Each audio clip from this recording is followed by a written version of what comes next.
Welcome, everyone, to episode 9 of the Bon Bon Show. Today is June 8th, 2025. I am one of your hosts, Aaron. Today, we just wanted to have a casual chat about one of our favorite modes of transportation to get around Japan, the beautiful and amazingly fast Shinkansen, also known as Let's the bullet train. go. Woohoo! Both Kirk and I have had our fair share of Shinkansen trips over the years, and we've just been craving to chat about our recent trips, geek about the various trains we love to travel on, and just share some random stories with you. Yes. So, longtime readers of my blog over at jamaipanese.com would know that I'm a huge fan of the Shinkansen. I think it's the single most recurring topic that I've blogged about on my blog for, I don't know, almost 20 years of my blogging journey. So today I am super excited to have an unscripted chat with my pal Aaron about the bullet train. Let's go. Yeah, yes, most excited, and I think it being the most talked about and most written about topic on your blog is perfect. I couldn't think of a better one to have. So good on you Yes, yes, yes. for that. Yeah, even before coming to Japan, I feel like the bullet train was just like one of the many things. Yes, there was anime and video games and tech stuff and cars, but like I've always just been so fascinated about the train system overall in Japan, and the Mm, Shinkansen is like right on top of that pile, you know what I mean? The premium of trains in Japan. Yep. think I think for me it started out a little bit different. I didn't have, I guess, the awareness or maybe even the interest at the time about the trains in Japan. I remember my kind of first introduction to trains was when I went to Europe for the first time. I think after my first year of university, me and some buddies went to Europe and we did the train Euro trip because that was like what you did when you were in university. Um, so that was my Ooh. first introduction to trains and learning how timetables worked and night trains and all of that fun stuff and just learning on the fly. And I think it was after that train or after that trip, sorry, that I was like, oh, trains are awesome. I just like really loved that experience, especially like in Canada, not really having anything like the equivalent. I mean, we do have trains here, but they're nowhere near as popular or as convenient or as well used as they are in other parts of the world. Um, Mm, but even then, I think yeah. while I loved that experience, I never really thought or knew much about how that went down in Japan. And maybe, like you have alluded to, you kind of had some interest previous to ever going. So that was a little bit different for me. So I think it took Yeah. a trip to Japan to finally, for that like love of trains to finally, like, I guess, appear from its cocoon and blossom into amazingly beautiful Shinkansen, Densha, Resha butterfly, where I Mm. was like, oh, this is something I really, really, really like want to enjoy more and more of. And yeah, became one of the reasons why I like, going to Japan now. I guess, how did it start for you, Kirk? Um, Well, yeah. It's interesting how you talked about like your own experience going to Europe and, not having trains in or decent trains in your area in Canada. mhm. For me, there was a passenger train system back in Jamaica. I guess when, let me not say before I was born, but like there was a terrible accident and Oh, many people died, and they just basically shut down the passenger train service in Jamaica. oh And I no. remember there was when in my early career when I was in the Jamaican government, there was talk with the Japanese government to kind of revive the train system in Jamaica, but I don't think that went Mhm. anywhere. But Aw. basically, yeah, my first experience like as a passenger on a train was in New York, and I don't want to be negative, but that was a terrible experience going on the trains in New York. It Yeah. was loud and dirty, and there was like a couple people living in some of the train carts. It was everything was just I felt like I don't know from the 1970s. I felt like New York got trains and then they just never upgraded or did anything to the train stations were dark and dingy and smelled like sewage. So I was like, oh, I don't know about this train thing. Um, but then when That's I fair. went to Japan, I was learning about the train system in Japan. I was just like, wow, this is quite interesting, you know what I mean? And I it kind of synced with my love of photography as well. So that was also Ah, yes. another thing that I wanted to do. But yeah, when I know this episode is about the Shinkansen, but I remember arriving in 2011, my first trip to Japan, arriving at Narita Airport and jumping on the Narita Express, and it was just like, Mm, wow, that train has been my first love of trains since it's not a Shinkansen, but that's just like how I got hooked on trains in Japan, like in person, other than reading mhm. about stuff or watching documentaries. It's a different experience to be there. And then I just got knee deep into Japanese train stuff. And of course, as I said earlier, the the top level of Japanese train geekdom is learning about and riding and experiencing the Shinkansen, which I have done dozens of times in my years living here. Yeah, I think you've probably ridden the Shinkansen way more than I have. Um, Yeah, I think you might have ridden more lines, maybe in a wider area, while like the main spine from Tokyo to Hakata, I think is is where I've mm, traveled on mostly. yeah, so you've Yeah. probably been on the what, the N700 probably the most, Yeah, like notably, definitely. and yeah. By far the most. I've been on a couple of the slower ones, like the Sakura and a couple others, but like Hmm. I don't know, I feel like 60% of the time I'm on the N700 between Hiroshima now that I'm living in Hiroshima and Tokyo, or and I used to go to Fukuoka or Osaka, Kyoto. Um, what's that? Nagoya. Like these places are Yeah, where I'd go for meeting up friends or work or stuff like that. Yeah.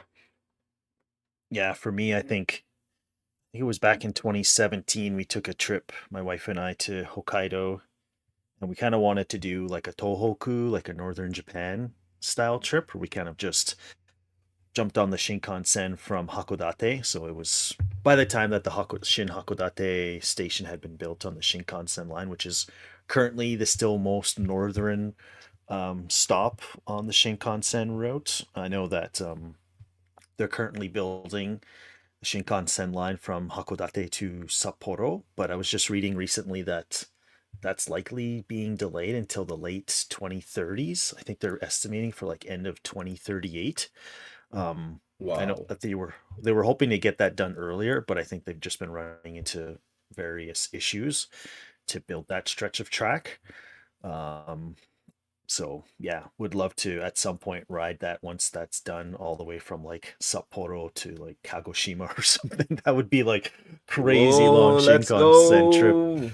But yeah, let's do it. But yeah, I've like as you were I alluding to, I think I've been all the way yeah. from Hakodate, rode it under the water there, and then we went all the way down to for that trip. We stopped along the way, like Morioka, and Sendai, and some other cities, and then stopped in Tokyo. And then other trips we've been to. Most recently, last fall, we would have went from Kumamoto and then all the way to Ooh. Tokyo. Essentially, was stopping to actually visit you in Hiroshima. So, yeah, Let's I've go.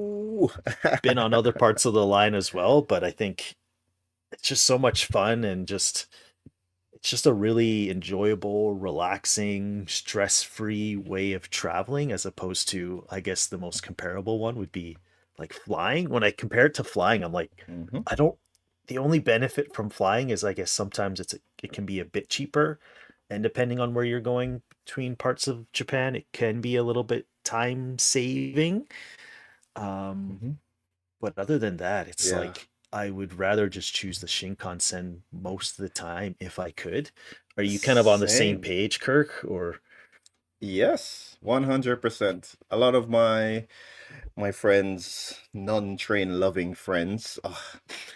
Yes, we have to have non-train loving friends. They're always like, "Oh my God, the Shinkansen is so expensive. I'm just gonna fly, or I'm gonna take the bus, or you know what I mean?" And I'm just like, it's not, how would I say? Yes, it's not the cheapest, but for the quality that you are getting, and actually, if you calculate, getting from the airports into the center of the city, all of that, like the baggage restrictions, the security stuff related to flying, the environmental impact. I like to hit them with that one as Mhm. well. The Shinkansen Nice. is more viable. Like when I get off the train in Tokyo, I'm at Tokyo Station. There's nothing else I Yeah, have to do. But if I get off at Narita or what's the other airport in Tokyo? Haneda. Haneda. You know what I mean? I still have to kind of make my way, air quotes, to my destination, Hmm. which is gonna be in some cases another 30 minutes, hour, 2 hours, depending on where in the Tokyo area you're going. But like if I get off at Shinagawa off the Shinkansen or Tokyo or wherever I am, like I'm like right there already. And it's just I can have bigger bags, I have more space. You know what I mean? It's just I can look out the window and actually see things. It's a far more engaged experience, or I can just choose to sleep. You know what I mean? Which I almost Yeah. never do. Who does that? Everyone should stay awake while riding the Shinkansen. That's a new rule. Yes, 100%. I agree. And I But yeah, mean the even the space that you get on the Shinkansen, even in the regular cars, like I've never even bothered to sit in the green cars. For those that don't know, the green cars are like your upgraded, somewhat pseudo first class cars, I guess.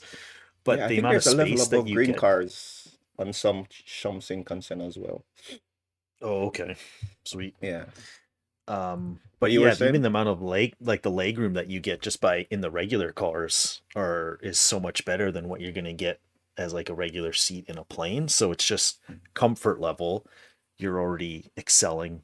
Like you said, you're getting out in the main spots of the city that you want to get to, Mm-hmm. and there's less hassle. Like you said, there's more room for baggage. I guess one thing to note if you are interested in Shinkansen and you have lots of bags, there's special seats that you can or that you pretty much need to reserve if you have a lot of bags or big bags that don't fit in the overhead compartments that you'll need to book.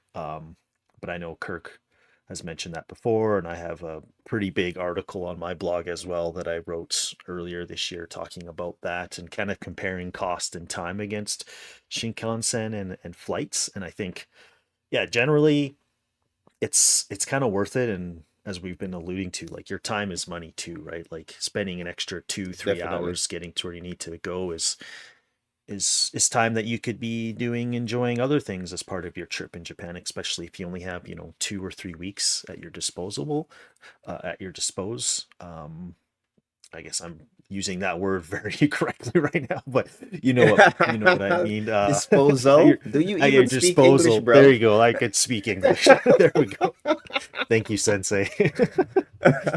But yeah, that time adds up, right? So anytime you can just get to where you need to go and start enjoying things right away, then I think it's better for you if you can Yeah. afford it too, right? Like sometimes we are limited with funds, and I know I've been Hmm. there, Kirk's been there, we've all been there, and sometimes that's just where the decision needs to be made is like whatever costs the least amount, that's what we got to do, and that's Yeah, fine too. definitely. But I think sometimes you can, if you can splurge a little bit, I would always recommend Shinkansen at least once in your trip just to get a sense of it and just to get that experience under your belt and go like, okay, I've been there, I know what it's like, I can see why people really appreciate it.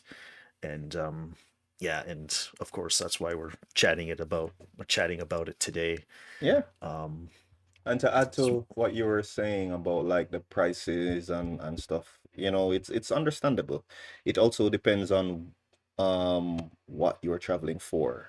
Like sometimes, as you said, it's you're taking a trip to Japan.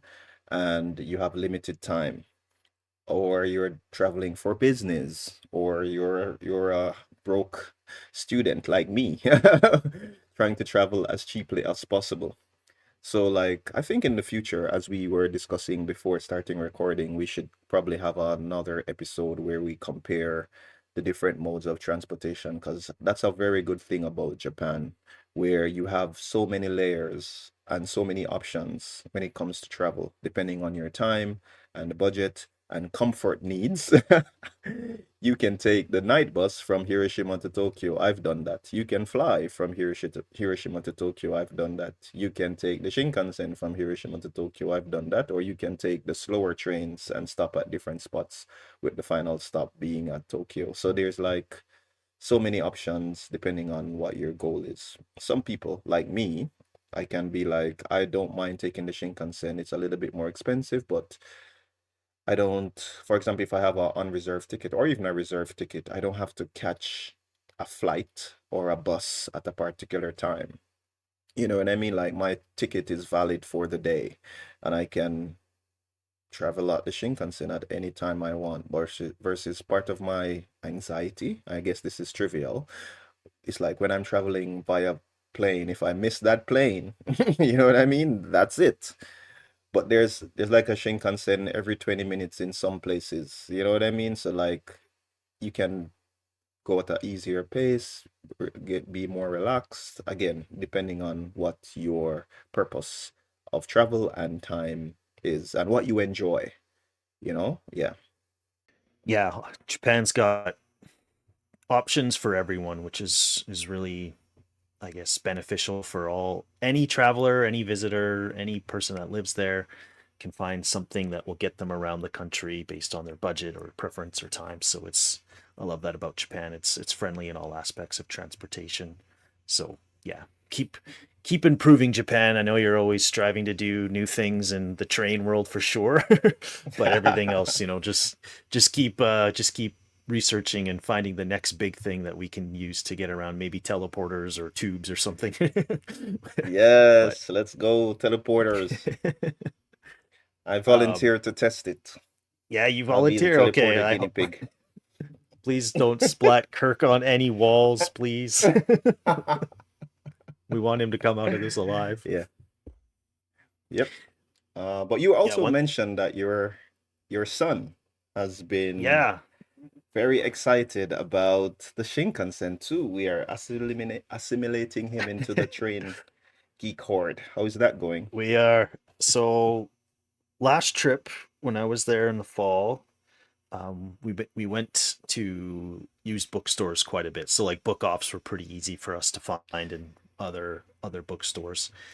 We would just go to the child, like the kids area, and see what we could find. And I can't remember which book off we found, but I found this book. It was called Shinkansen no Tabi, Hayabusa Ooh. Nozomi Sakura de Nihon Jodan. So that essentially translates to like a Shinkansen trip through the Hayabusa Nozomi Sakura Shinkansens in like a cross country Japan. So I just kind of randomly picked it up because it wasn't very thick. It was a light book, so in terms of like putting in my bag and whatnot, it wouldn't have taken up much space or weight. And it was like cheap. It was like I don't know $3 to buy this book used, and I was as I was flipping through it, it kind of looks like each page flips up or flips open for a full spread. So when you're looking at page one and two, it combines to create one visual, and it's Of the mostly just Shinkansen. yeah, of the Shinkansen trip. So it's like a part of the map of Japan, and it shows the Ooh. different cities and different trains, and not even just the Shinkansen line, but it shows other train lines and where the train would stop. And essentially, it's got a story woven into it on the very first page. So I guess page one, it's about Haruka and her dad. They're going on spring vacation to go visit their grandparents who live in Kagoshima. And this book is a little bit older, so it's from 2011. So at the time, Aomori is the final stop on the Shinkansen list, as opposed to now where Mm. that's in Hakodate. So they essentially are riding the train in 2011 from the very beginning of the line, or I guess you could say the end, all the way to Kagoshima. And so that's why they're riding the Hayabusa. So they ride the Hayabusa Shinkansen all the way to Tokyo. And then in Tokyo, they ride the Nozomi all the way to, I think it's Osaka. And then in Osaka, they transfer and then take the Sakura all the way down to Kagoshima. And so I bought this book Nice. mainly for me at the time because Kai was still like just just over 1 years old. So he was like, we're still into board books. I mean, we're still reading board books now, but it was paper based, so thinner pages, and at the time he would just see a piece of paper and start ripping it. So I wasn't really letting him read it. I was very careful about this book because I was like, this seems like a very precious book to me, and I want to kind of wait for the right time to introduce it to him. So I did review it with him when he was really young, like last year. But when he's that young, he wasn't that interested, and it was because the pictures are quite small and the trains are small. It's really hard for him to like grasp and kind of understand what was going on. Hmm. But recently, I kind of just brought it back because I was like, I really love this book, and I guess I'm trying to sort of get him interested. Assimilating And so, him yeah, into the train geek horde. essentially, One of us. One of us.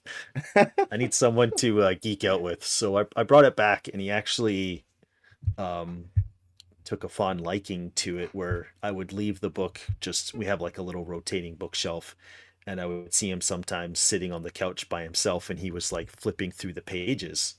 I was like, oh, this is Ooh. cool. And a long time ago as well, we had borrowed a Shinkansen book from the library. Luckily, our library has like a small selection of Japanese books. And this one was bigger pictures, and it was a board book, like very friendly for him. And I would try to read it to him.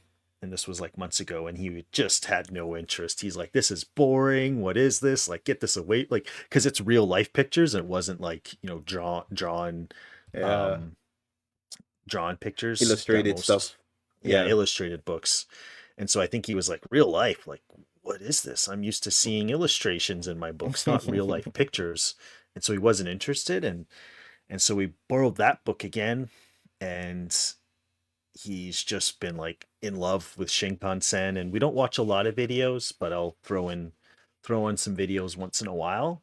So because he started liking that book again, I was like, okay, well, I need him to watch a show or something for 10 minutes because I need to do something, and I don't want him running around or getting into things. So I just thought, okay, well, I'll try a there's a lot of Japanese YouTubers that will just go to stations or in the countryside, and they'll just film the Shinkansen as they, zoom by. And I thought, okay, well, this is like, not high stimulation. It's real life. It's not, it's not nature, but it's very like, I don't know, pleasant. There's not a lot of like bad things he could pick up from it because it's just trains going by this on the screen. So it's like, yeah, I'll give it a shot. I'll let him watch it, see what he does with it. Maybe he'll get bored and not want anything to do with it. But he watched it and he was just like so captivated. And ever since, I don't Nice. know, that was like a couple of weeks ago, we've started memorizing trains now. He has favorite trains. He can say various train names now when he sees them on TV. Um, he really has taken like a liking, and I know it's a famous one. It's Doctor Yellow. Let's So it's go. yeah, Which, if I may interject, the Dr. Yellow is about to be retired. I don't know if you heard or saw the story. yeah, I did. I've been Mm, watching so many Shinkansen videos. I seen one where they had like it was almost like a helicopter following Dr. Yellow because it was like that yeah, one's last journey, and it felt like you were watching a marathon or a bike race. They were like play by playing yeah, the Dr. Yellow as it was hitting the stations and stuff, and I was like, "Oh, this is sad." Everyone was saying yeah. goodbye These types of to it. things you'd only see in Japan. You know what I mean? Like Dr. Yeah. Yellow has inspired, I would say, multiple generations of Japanese I Hmm. say Japanese train lovers, you know what I mean? Yeah. And it's the way the tracks were kind of checked and maintained, and like it's almost like a character within itself, even though it's a Ex- non-living thing. It's like, exactly. Dr. Yellow, and the fact that it's leaving like a whole generation, or the next generation of train lovers will just have to be able to see it in books and stuff, or videos as you've described. So yeah, it's little quirks like this that make this type of densha otaku or Yep. train geek culture in Japan quite unique, because you almost get attached. Like I described earlier, my attachment to the Narita Express because of my Hmm. air quotes personal experience with it as the first train I rode when I arrived in Japan. Like there are different people with different train lines and different train designs and interiors and all types of what I say uh how the trains look inside and out, the different Yep. technology within it. Some people just like the aesthetics. There's just like so many layers to this Densha otaku thing. It's not just thick lensed geeks fighting over the best photography spots. You know what I mean? Some people like different aspects. Some people are casual, while some people can name all the freaking electronic parts in that makes up a Shinkansen. Yeah. But yeah, They it's cool become that like, Kai is. Hmm. Go ahead. oh yeah, just like kind of building off the character, like not even just Dr. Yellow. I feel like every train, because they're so unique, even just from like it might even be the same model, but it might have a different paint aesthetic and even seat orientation or an interior design. Like every train's got like a different character to it. And I even found a YouTube channel that has taken those different trains and made characters out of them. Not so much like Thomas the Train, but like they're just animated for children to give them like personality. And I think that's how like kids get attached to these trains, because they see like, this train has this, personality, and that's kind of like me. So they kind of see themselves in this train. Mm-hmm. And then, they get to ride that train, and then that train becomes their favorite, and it just kind of escalates. And Yeah. it's kind of really, really cool and unique to Japan in that way. And, um, yeah, so my son and Yeah. I have just been like, I've been watching so many of these videos even on my own time, and I'm trying to like go through all. I've rented another book from the library which has more of the, it's got regular densha and then Shinkansen and even other different like Roman densha, which is like the tram cars. And it's just cool to see, and just interesting to see which ones he points out, which one he's finds affinity to. um, but when the as you mentioned, the Narita Express, I've told him like that's your favorite train, and now when he goes to that page, he immediately points to the Narita Express because he knows that Let's one has like go. some significance to it, right? And it took me a long time to get on that train, but last year we actually took that train back to Narita, and I was like, why haven't I taken this train before? It's so good, man. So It's the good. What was I waiting best. for? Oh my goodness. And it's like But customized because it's a train. It's a, what do you say, airport train. So like the mhm, seating, the baggage space, like it's not just any train slapped onto that yeah. particular line. You know what I mean? It's specialized. They know that most of the people who are taking this train will have a bunch of bags and Hmm. strollers and stuff. So it's like, I don't know, man. I love Narita Express so much.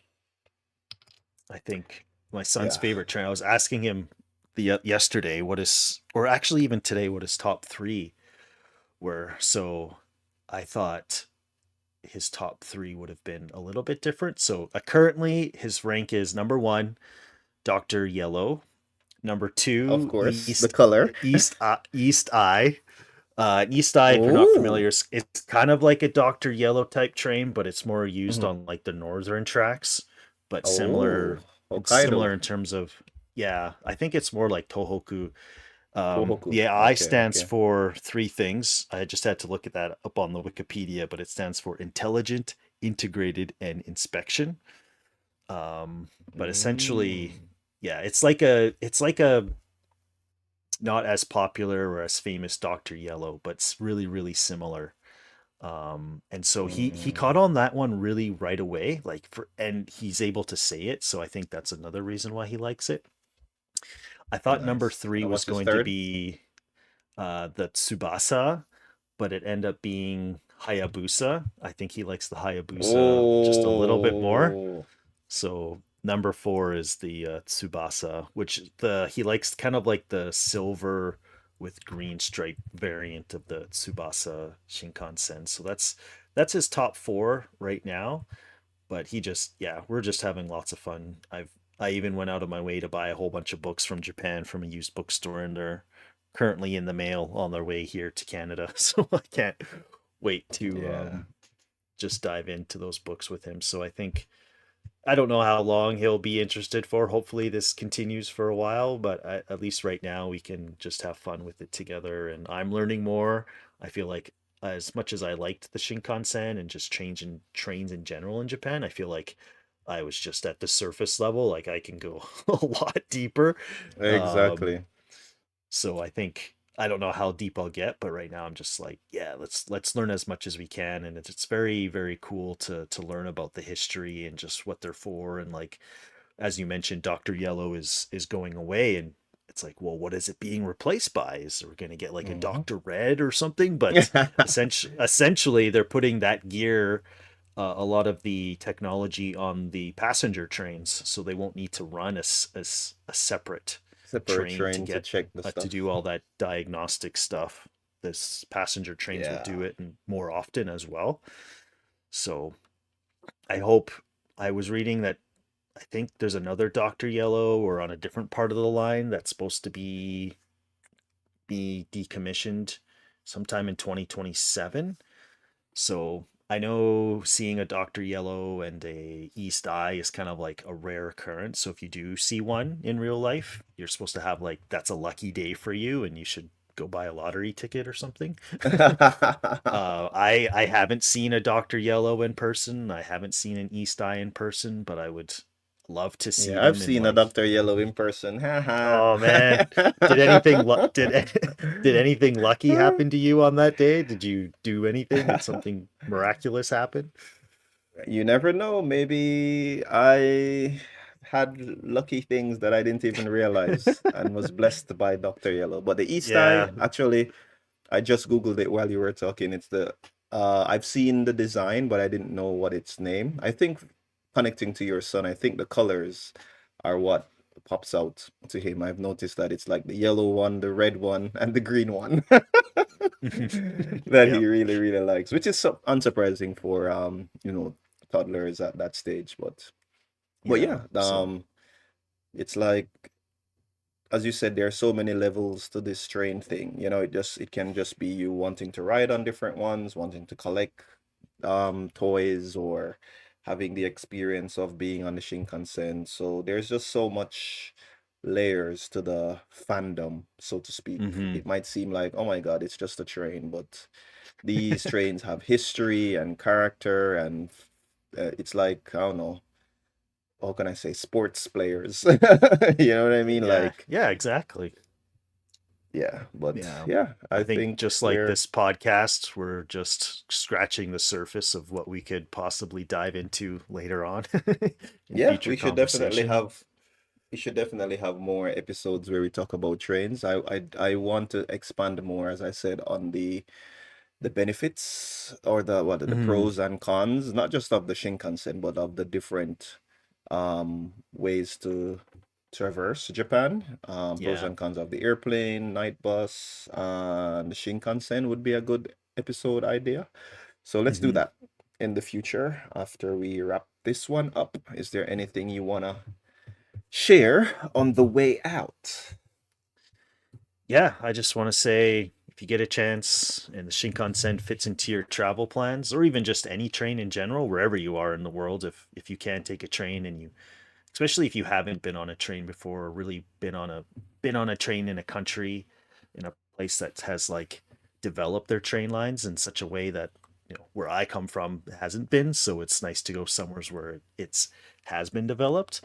So if you're kind of like me and you're going to Europe or Asia or other places around the world that have such develop train lines, I would just encourage you to try train anyone, and just enjoy the journey and just see what it's like, and just relax and just have fun with it. And yeah, we hope to share more about just transportation in Japan in general, and geek out about other train stuff in the future. So thanks for listening today, everyone. Yep. And if you see a Dr. Yellow in the future, go buy that lottery ticket. Let's go. And we would like to Yay. accept 33.3% of all winnings for recommending that lottery ticket purchase. You should have Yes. read the fine print before you listen to this podcast. But yeah, That's awesome. thank you everyone for listening.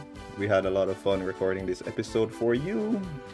Episode 9 of the Bonbon Show is now over. Thank you for listening.